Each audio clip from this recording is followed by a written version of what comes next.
오늘 하나님의 말씀은 사사기 16장 1절에서 3절, 23절에서 30절까지에 있는 말씀입니다. 먼저 사사기 16장 1절에서 3절까지 읽겠습니다. 시작. 삼손이 가사에 가서 거기서 한 기생을 보고 그에게로 들어갔더니 혹이 가사 사람에게 고하여 가로되 삼손이 여기 왔다 하매 곧 그를 에워싸고 밤새도록 성문에 매복하고 밤새도록 종영이 하며 이르기를 새벽이 되거든 그를 죽이리라 하였더라. 삼손이 밤중까지 누웠다가 그 밤중에 일어나 성문 짝들과 두 설주와 빗장을 빼어 그것을 모두 어깨에 메고 헤브론 앞산 꼭대기로 가니라. 사사기 16장 23절에서 30절 말씀 읽겠습니다. 블레셋 사람의 방백이 가로되 우리의 신이 우리 원수 삼손을 우리 손에 붙였다 하고 다 모여 그 신 다곤에게 큰 제사를 드리고 즐거워하고 백성들도 삼손을 보았으므로 가로되 우리 토지를 헐고 우리 많은 사람을 죽인 원수를 우리의 신이 우리 손에 붙였다 하고 자기 신을 찬송하며 그들의 마음이 즐거울 때에 이르되 삼손을 불러다가 우리를 위하여 제주를 부리게 하자 하고 옥에서 삼손을 불러내매 삼손이 그들을 위하여 제주를 부리니라. 그들이 삼손을 두 기둥 사이에 세웠더니 삼손이 자기 손을 붙든 소년에게 이르되 나로 이 집을 버틴 기둥을 찾아서 그것을 의지하게 하라 하니라. 그 집에는 남녀가 가득하니 블레셋 방백 거기 있고 지붕에 있는 남녀도 3,000명 가량이라. 다 삼손의 제주 부리는 것을 보더라. 삼손이 여호와께 부르짖어 가로되 주 여호와여 구하옵나니 나를 생각하옵소서. 하나님이여 구하옵나니 이번만 나로 강하게 하사 블레셋 사람이 나의 두 눈을 뺀 원수를 단번에 갚게 하옵소서 하고 집을 버틴 두 가운데 기둥을 하나는 왼손으로 하나는 오른손으로 껴 의지하고 가로되 블레셋 사람과 함께 죽기를 원하노라 하고 힘을 다하여 몸을 굽히매 그 집이 곧 무너져 그 안에 있는 모든 방백과 온 백성에게 덮으니 삼손이 죽을 때에 죽인 자가 살아있을 때에 죽인 자보다 더욱 많았더라. 아멘. 오늘 본문의 말씀으로 약속의 땅 24번째입니다. 마지막 순간 쓰임받은 삼손처럼이라는 제목으로 여러분과 함께 말씀을 나누겠습니다. 여러분 사사기 15장에 보면요, 삼손은 레아에서 당나귀의 턱뼈로 블레셋 사람 1,000명을 학살했습니다. 그 후 사사기 16장에 보면 삼손은 블레셋의 수도 이 가사로 갔습니다. 지금의 팔레스타인 땅에 있는 가자 지구입니다. 지리적으로 이 가사는요, 가나안 땅의 최남단에 있습니다. 그리고 이집트와 접경 지대에 있습니다. 그래서 가사는 이집트 문화와 또 가나안 문화가 공존하는 지역이었어요. 삼손의 그 삶의 궤적을 살펴보면 그는 블레셋 문화를 매우 즐기던 사람이었습니다. 그래서 블레셋 사람들이 통치하고 있었던 딥나에 내려가서 전부인을 만난 것 아니었습니까? 이번에도 여자를 좋아했던 삼손은 가사로 갑니다. 블레셋의 수도 가사. 거기서 어디를 갔냐? 기생집을 찾아갔어요. 성도 여러분, 지금 블레셋 사람들은 삼손을 죽이기 위해서 혈안이 되어 있습니다. 그런데도 삼손은요, 이런 엄중한 시기에 아랑곳 없이 블레셋에 있는 유흥업소에 간 거예요. 여러분, 삼손 이런 행위는 정상적인 사고를 갖고 있는 사람의 행동이 아니었죠. 정상적인 사람이었으면 얼씬도 안 했을 거예요. 목이 다 나가잖아요. 블레셋 사람들에게 잡혀 죽을 수도 있었고 낭패를 당할 수도 있었지만 그는 지금 성중독자처럼 자신의 욕구를 조절하지 못하고 이렇게 행동하고 있어요. 여러분, 인간은요, 범죄에서 에덴 동산에서 쫓겨났습니다. 그리고 하나님은 범죄한 인간을요, 그들의 죄와 비참함 속에 그대로 내버려 두셨어요. 이것을 신학적인 용어로 육이라고 합니다. 하나님은요, 구원받을 자를 선택하셨을 뿐만 아니라 또 창세전 버릴 자를 미리 또 예정하셨어요. 그것을 육이라 그래요. 그래서 인간은 에덴 동산에서 추방된 이래로 외로움과 불안감을 안고 이 세상에 살아가야 했습니다. 그래서 인간은요, 자신에게 다가온 이러한 증세를 극복하기 위해서요, 다른 어떤 무언가를 의존하기 시작했습니다. 종교적으로는요, 우상을 만들어 숭배했고요, 육체적으로는 자신에게 다가온 외로움과 불안감을 경감시키려고 어떤 반복적인 행위를 했다는 것이죠. 이게 바로 중독입니다. 이게 중독이에요. 정신의학자들은 중독을 이렇게 정의하고 있어요. 어떤 특정한 행동이 자신이나 주위의 피해를 초래해서 이를 조절하려고 하지만 통제력을 잃어버리고 반복적으로 행동하는 그 태도를 중독이라고 정의하고 있습니다.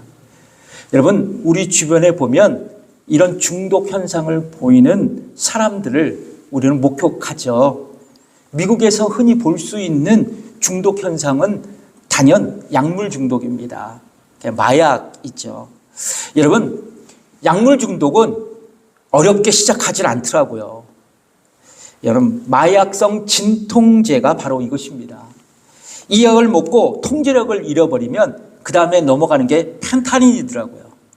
그리고 펜타닐에서 넘어가면 더 자극적인 마약을 찾아가게 돼 있어요. 알코올 중독도 마찬가지고 도박 중독도 이렇게 점진적으로 발전하더라고요. 여러분, 이런 중독 증세는요, 제가 보니까 세 가지의 특징이 있더라고요. 어떤 거냐면 압도적인 욕구의 특징이 있습니다. 그리고 반복적인 욕구의 특징도 있고요. 그리고 과도한 욕구를 가진다라는 특징이 있어요. 그래서 여러분, 이 중독은 멈출 수가 없습니다. 멈출 수가 없어요. 그리고 자신의 삶이 파괴되고 가족들은 참으로 고통하는 시간을 보낼 수밖에 없는 것이 중독입니다. 자, 그런데 요즘 신종 중독 현상이 나타났다 그래요. 그래서 저는 이 글을 읽으면서 이건 나도 공감하는 이야기다. 이게 다른 사람의 문제 아니라 내 문제구나, 이런 생각을 했어요. 바로 스마트폰 중독입니다. 스마트폰 중독이에요. 여러분, 스마트폰 중독이라는 거를 어떤 글에서 이렇게 정의를 하더라고요. 스마트폰을 과다하게 사용하여 스마트폰 사용에 대한 금단 현상과 내성이 생긴다는 거예요. 이로 인해서 일상생활에 장애가 유발되는 것. 그러니까 이 스마트폰 하나로 내 일상이 망가진다는 거예요. 여러분, 그러십니까? 스마트폰 하나로 여러분들의 삶이 무너지고 있어요? 여러분, 내가 생각하기에 스마트폰의 의존성이 매우 높다고 생각하시는 분 한번 손들어 보세요. 나도 이렇게 손들었어요. 이렇게. 손들었어요. 매우 높다. 자수하여 광명 찾읍시다. 내가 보기에는 여러 명 있을 것 같은데 난 이미 손들었어요. 이렇게. 손들었어요. 예. 여러분, 나에게 이런 증상이 있는지 한번 점검해 보세요. 어떤 거냐? 첫 번째, 스마트폰이 없으면 떨리고 불안하다. 왠지 불안하다. 두 번째, 스마트폰을 잃어버리면 온 세상을 잃어버린 것 같다. 세 번째, 하루에 스마트폰 2시간 이상 본다. 그리고 네 번째, 화장실에 가도 스마트폰을 가져간다. 다섯 번째, 식사 중 스마트폰에서 전화가 오면 전화를 받고 메시지를 확인한다. 여섯 번째, 예배 시간인데도 스마트폰을 본다. 이건 중증 환자야. 이 중에서 여러분 몇 가지가 해당되십니까? 과거에는요, 이 아날로그 시대 전화는요, 통화가 목적이었어요. 그렇죠? 그런데 이 디지털 시대에 활용되는 스마트폰은 통화는 물론 다양한 SNS 활동을 하죠. 여러분 카톡 하시잖아요. 카톡 안 하신 분은 아무도 없습니다. 그리고 여러분 스마트폰으로 영화도 보고 한국 TV도 보고 유튜브도 보고 그러잖아요. 어떤 분들은 쇼핑도 하고 또 요즘에는 AI가 발달돼서 AI 검색을 통해서 스마트폰으로 우리의 지식을 얻습니다. 그러니까 생활의 편리성을 제공해 준다는 거죠. 그러니까 요즘 젊은이들은요, 멀티태스킹이라 그래요. 스마트폰 하나에다 여러 개의 앱을 동시에 사용하면서 그렇게 즐기고 있습니다. 이런 모두는 문명의 축복이에요. 저는 하나님의 축복이라고 생각을 합니다. 근데요, 이 축복을 스스로 잘 조절하면서 사용하면 우리에게 축복이 되지만 과도하게 사용하면, 즉 스마트폰에 대한 의존도가 높아지면 그게 스마트폰 중독이 되는 거예요. 여러분 동의하십니까? 예. 별것 아닌 것 같죠? 별것 아닌 것 같아요. 뭘 목사님 스마트폰 하나 갖고. 근데요, 일단 스마트폰의 그 의존도가 높아지게 되면요, 장년 이상의 연령층들에게는 뭐가 있냐면 인지적인 능력이 떨어져요. 인지적인 능력이 떨어집니다. 그런데요, 이 말이 무엇이냐면 여러분 스마트폰 많이 사용하면서 이 머리를 쓰지 않는다는 거예요. 머리를 쓰지 않는데, 과거에는 여러분 잘 생각해 보세요. 한두 개 정도의 전화번호는 외웠죠. 바로바로 나왔잖아요. 그런데 이제는 자신의 배우자, 자신의 자녀, 친구, 가끔 가다가 지 전화번호도 몰라. 내 전화번호가 몇 번이지? 예. 그게 뭐냐면 기억력이 감소가 된다는 거예요. 점점 머리를 쓰지 않게 된다는 거죠. 그 밖에도 집중력이 감소되고 판단력이 감소되고, 많이 하는 분들은요, 수면 장애까지 온대요. 수면 장애까지. 우리의 뇌에 자극을 줘야 되는데 그 기회가 점점 줄어들면서 멍청하게 스마트폰만 묵상하고 있어요. 스마트폰만. 그러면 우리에게 찾아오는 병이 뭐냐? 디지털 치매가 찾아온대요. 디지털 치매. 여러분 어떤 병이 제일 무서워요? 치매. 맞아요. 치매예요.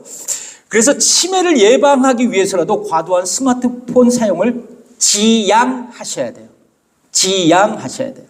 그렇다면 어떻게 스마트폰을 건강하게 사용할 수 있을까? 제가 찾아보니까 가장 중요한 게 뭐냐면 스마트폰 사용량을 줄여가는 거예요. 그게 현실적인 답입니다. 그래서 우리가 먼저 실천할 수 있는 거는요, 뭐냐면 아날로그 성경을 보시기를 추천합니다. 스마트폰에 있는 앱 성경은요, 보지 말라는 거예요.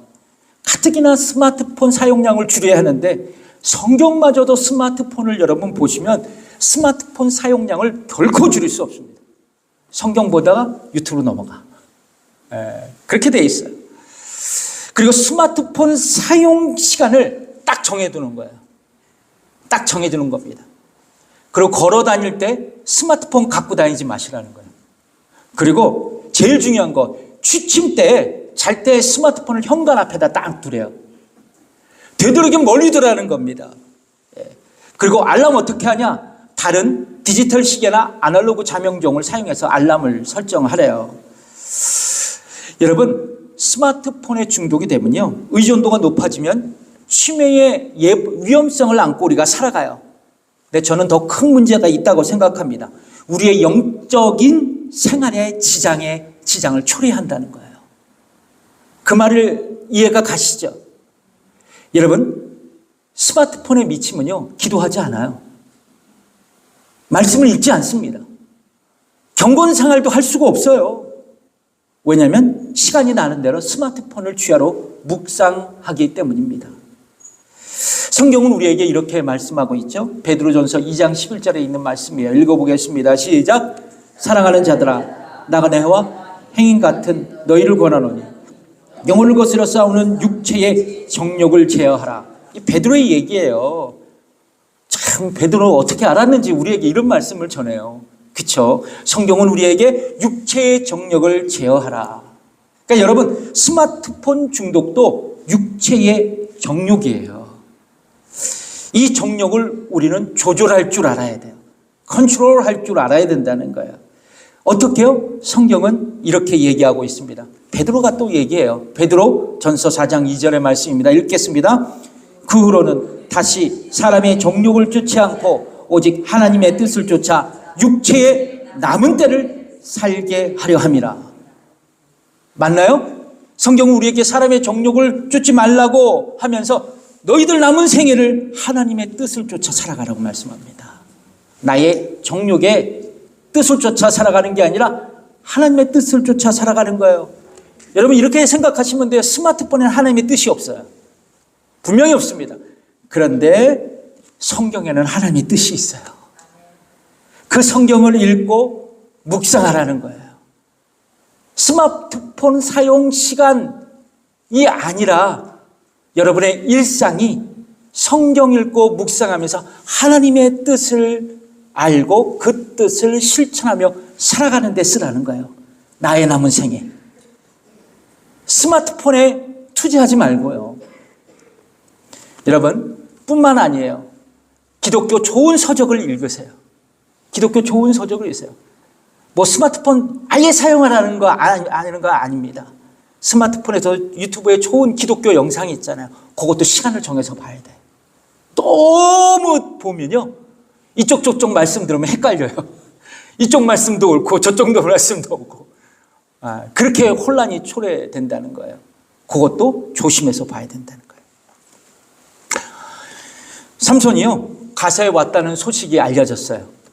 온 도시 사람들이 흥분했습니다. 블레셋 사람들은 새벽에 삼손을 잡기 위해서 매복을 했어요. 근데 삼손은 가사 사람들의 예상과 달리 한밤중에 움직이기 시작했습니다. 근데 상상하기 어려운 일들이 벌어졌어요.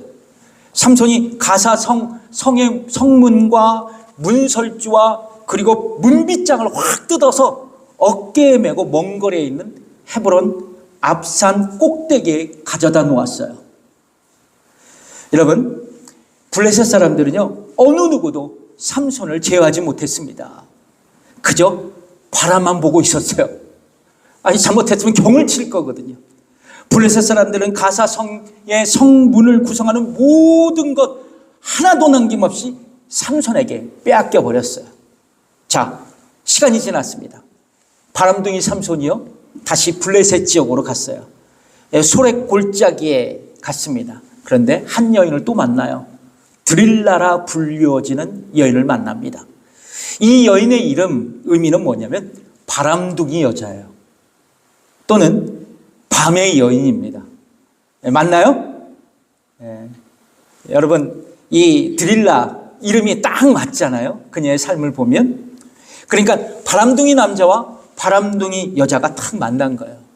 자, 이제 블레셋 지역의 5 방백들이 드릴라를 찾아왔습니다. 여기서 말하는 5 블레셋 방백들은 누구냐면요. 보시듯이 에글론, 아스돗, 가드, 아스글론, 가사 이 블레셋 5대 성읍의 지도자들이었어요. 주지사들이었습니다. 이들이 드릴라에게 찾아와서 거부할 수 없는 제안을 해요. 그게 뭐냐면 드릴라에게 삼손을 유혹해서 그의 힘의 비밀을 알아내면 자신들이 각각 은 1,100개를 주겠다는 거예요. 그러니까 여러분 5 성읍은 몇 개예요? 수학, 산수 5 성읍 1,100개면 5 성읍 딱 나와야 되는데 5,500개 아니에요.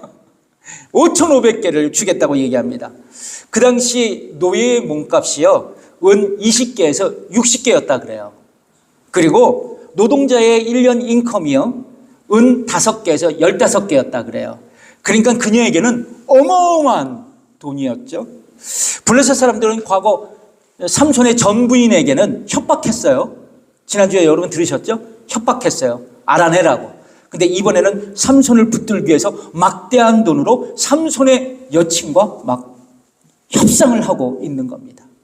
드릴라는 블레셋 사람들에게 정보를 넘겨주기 위해서 삼손에게 그의 힘의 근원이 무엇인지 또 어떻게 묶어야 그의 힘이 빠지게 되는지를 묻습니다.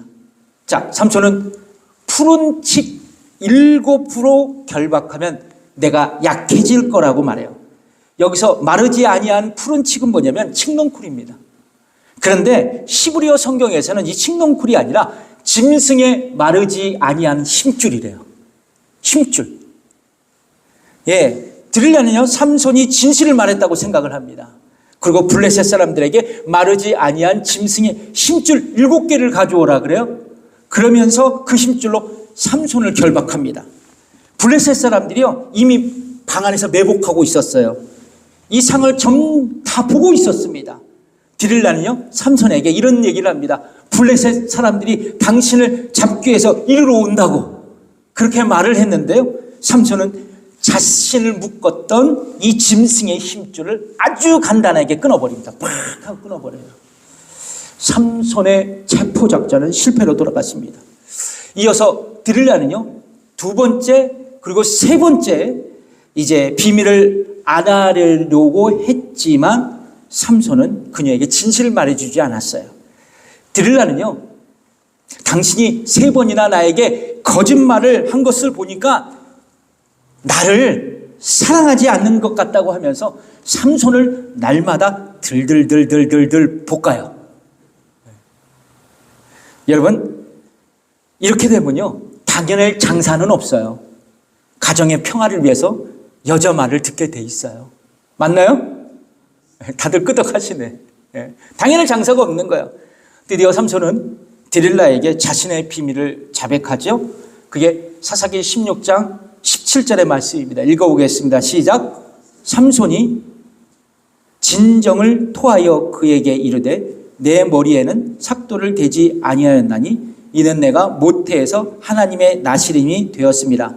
만일 내 머리가 밀리우면 내 힘이 내게서 떠나고 나는 약해져서 다른 사람과 같으리라.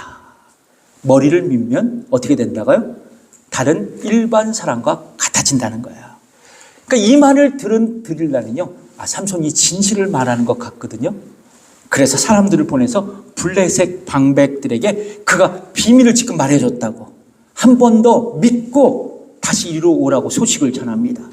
그리고 디릴라는 삼손을 자기 무릎 위에 자기하고 직접 그의 머리카락 7개를 잘라요. 그 삼손의 말대로요, 그의 힘이 모두 사라져 버렸어요. 삼손의 힘이 사라진 것을 확인한 후 블레셋 사람들은 그를 붙잡아서 어떻게 했나요? 2눈을 뺐어요. 그리고 놋줄로 묶습니다. 그리고 감옥에 집어넣어요. 그리고 맷돌을 돌리게 했습니다. 여러분, 삼손은요, 2눈을 뽑혔어요. 고대 사회에서 전쟁 포로가 잡히면 그의 전투력을 상실시키기 위해서 2눈을 뽑았습니다. 예를 들면 유다의 마지막 왕 시드기야가요, 뭐가 뽑혔어요? 2눈이 뽑혔잖아요. 그리고 바벨론으로 끌려간 이유도 바로 이런 이유였습니다. 그런데 여러분, 삼손이 2눈이 뽑힌 이유가 따로 있었어요. 왜 2눈이 뽑혔을까요? 전쟁 포로가 당하는 합당한 처벌을 받은 그였을까요? 아니에요. 삼손은요, 2눈이 문제였어요. 딥나의 여인을 보고 좋아했어요. 가사에서도 그 기생을 보고 그녀에게 들어갔어요. 디릴라를 보고 사랑에 빠졌어요. 하나님은 당신을 버리고 자신의 성적 욕망을 선택한 삼손에게 징계를 내리셨는데 그게 뭐냐? 아무것도 볼 수 없게 하신 거예요. 성경에 보면요, 이 눈으로 범죄한 사람들이 있어요. 여러분, 먼저 하와예요. 하와는 에덴 동산의 생명나무의 실과를 보고 먹음직도 하고 보암직도 하고 지혜롭게 할 만큼한 탐스러운 나무여서 선악과를 따먹고 하나님 앞에 범죄해서 어떻게 됐어요? 에덴 동산에서 쫓겨났어요. 다윗 왕은 하나님의 마음에 합한 자였어요. 그런데 자신의 왕궁 발코니에서 목욕하는 밧세바의 모습을 보고 마음의 음욕을 품고 그녀의 남편 우리아를 고의적으로 죽이고 그녀를 자신의 아내로 삼았습니다. 하나님께서 가만히 있으셨을까요? 다윗의 죄의 대가가 뭐였어요? 밧세바와 낳은 첫 아기가 병에 걸려 죽게 된 거예요. 여러분, 삼손은 나시린이었어요. 그렇죠? 이방 여인을 멀리해야만 했거든요. 근데 이방 여인들을 보고 사랑에 빠지고, 그래서 하나님께서는 나시린의 의무를 그가 충실하지 않았다는 거예요. 그리고 그의 눈이 뽑혔어요. 여러분, 제가 이 말씀을 묵상하면서 그렇구나. 우리는 어떤 경로로 범죄할까? 어떤 경로로 범죄할까? 먼저 죄의 출발점은 눈으로 보는 것부터 시작되더라고요.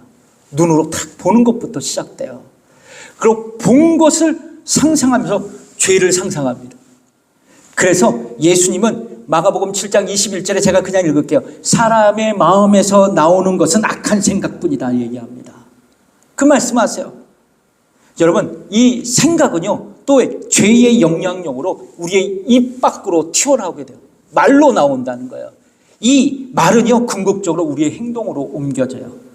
그래서 보는 것, 생각하는 것, 말하는 것, 행동, 이게 점진적으로 발전해서 우리에게 죄악을 낳게 된다는 거예요. 여러분, 인간의 죄는 어디서부터 출발할까요? 다시 말하면 눈이에요. 눈. 근데 여러분, 그래서 우리는 보는 것부터 조심해야 돼요. 보는 것부터 조심해야 돼요. 다윗은요, 훗날 이렇게 고백하더라고요. 시편 101편 3절 상반절입니다. 같이 읽어볼게요. 시작. 나는 비루한 것을 내 눈앞에 두지 아니할 것이요. 다윗은요, 내가 악한 것은 내 눈앞에 얼씬도 못하게 할 것이라고 고백합니다. 악한 것을 보지 않겠다고 결단해요. 다윗은 또 이렇게 고백합니다. 시편 119편 37절 상반절입니다. 읽어보겠습니다. 내 눈을 돌이켜 허탄한 것을 보지 말게 하시고 헛된 것을 보지 말게 해달라고 기도하고 있어요. 그렇습니다. 우리는 보는 것부터 조심해야 돼요. 보는 것부터 조심해야 돼요. 악한 것을 보지 말아야 돼요. 왜냐고요? 우리가 범죄하는 이유, 죄를 지을 수 있는 이유, 가장 중요한 이유는 뭐냐면 인간의 안목의 정욕으로부터 시작되기 때문에 그래요. 예수님의 말씀입니다. 성경의 말씀이에요. 그렇다면 우리는 눈으로 범죄하지 않게 어떻게 해야 되냐? 시편이에요. 동일한 시편 123편 1절의 말씀입니다. 같이 읽어볼게요. 시작. 하늘에 계신 주여, 내가 눈을 들어 주께 향하나이다. 아멘이십니까? 여러분, 우리의 영적인 시선이 뭐예요? 악한 것에 가지 않고 주님께 고정되어야 된다고 말씀하고 있어요. 히브리서는 뭐라고 말씀하고 있냐면 믿음의 주요 또 온전케 하시는 예수를 바라보자. 아멘이십니까? 세상의 악한 것 바라보지 마세요. 예수님을 바라보세요. 아멘이세요? 이제 삼손은 두 눈이 뽑혀서 블레셋 감옥에서 비참한 노예 생활을 하게 됩니다. 삼손을 잡은 블레셋 사람들은 신이 났죠. 우리 신이 삼손을 우리 손에 넘겨주겠다고. 그래서 다곤 신에게 제사를 드리고 큰 잔치를 열었습니다.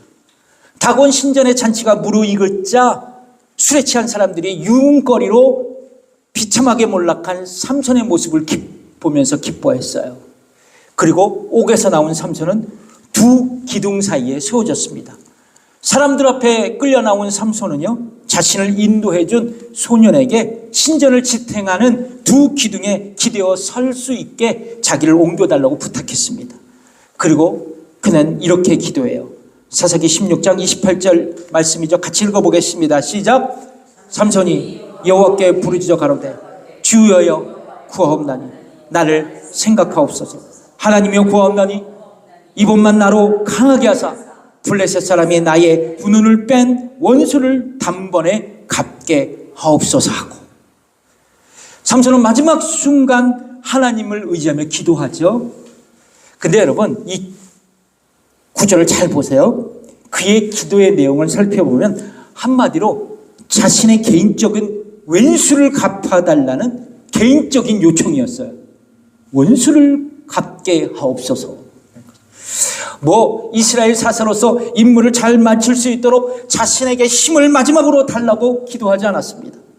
그의 기도는 그의 신앙 수준에 걸맞게 참으로 유치한 기도 제목이었어요. 자, 삼손은 기도 양팔에 의지했던 두 기둥을 힘껏 밀어 기둥을 무너뜨리고 그 신전 안에 있었던 블레셋 사람 3,000명을 몰살시킵니다. 그리고 자신도 장렬하게 전사해요. 여러분, 삼손의 죽음은요, 우리에게 많은 아쉬움을 남겨요. 그렇죠? 주일학교 때는 믿음의 사람 삼손이라고 배웠지만 이제 머리가 깨우쳐 보니까 삼손은 엉망이야. 그렇잖아요. 예, 아쉬움이 많이 남아요. 해피엔딩이 아니라요, 새드 엔딩이에요. 슬픈 결말. 그래서 저는 이렇게 생각해요. 그냥 우픈 결말이라고 생각을 합니다. 삼손이 만약 하나님께서 주신 힘으로 블레셋 사람들과 싸워서 구원자 사사로서 아름다운 죽음을 맞이했다면 위대한 믿음의 영웅으로 우리에게 기억이 됐을 거예요. 그렇죠? 저는 이 삼손의 이야기를 묵상하면서 우리 교회를 향한 한 가지 중요한 레슨을 발견했습니다. 어떤 거냐? 그것은 삼손은 결함 많고 허물 많은 인생이었어요. 맞나요? 맞습니까? 예. 실패와 상처로 가득한 인물이었어요. 자, 그런데 놀라운 것은 삼손은 그의 마지막 순간, 인생의 마지막 순간에 하나님께 아주 극적으로 사용되었다라는 거예요. 마지막 순간 하나님께 사용된 인물이었어요. 하나님 그의 마지막 기도를 응답하셨고 그를 사용하셔서 이스라엘 백성을 향한 구원의 역사를 이루어 나가셨다라는 거예요. 여러분, 우리도 마찬가지죠. 저와 여러분은 하나님 앞에서나 사람 앞에서 내세울 것이 아무것도 없어요. 내세울 것이 있다고 생각하는 분 손 들어보세요. 없죠? 저도 없어요. 여러분도 없습니다. 그리고 우리의 삶의 여정을 돌아보면 연약하고 부족한 인생살이었어요. 예, 상처 있는 삶이었습니다. 그러나 여러분, 저와 여러분에게는 아직 기회가 남아있어요. 아멘이십니까? 기회가 남아있어요. 인생의 환호에선 우리는요, 이렇게 그래서 하나님 앞에 고백할 수 있어야 돼요. 하나님, 나의 남은 인생을 당신께 쓰임받기를 원합니다. 하나님의 꿈이 나의 비전이 되고 불신자들에게 복음을 선포하게 하옵소서.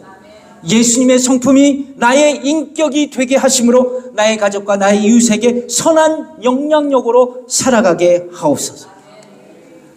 여러분, 우리는 늦지 않았습니다. 아직 우리에게는 구회의 말이 남아 있습니다. 우리도 삼손처럼 인생의 마지막 지점에서 하나님 앞에 아름답게 쓰임받는 우리 임마누엘 교회 성도들이 되시기를 주님의 이름으로 축복합니다. 기도하겠습니다.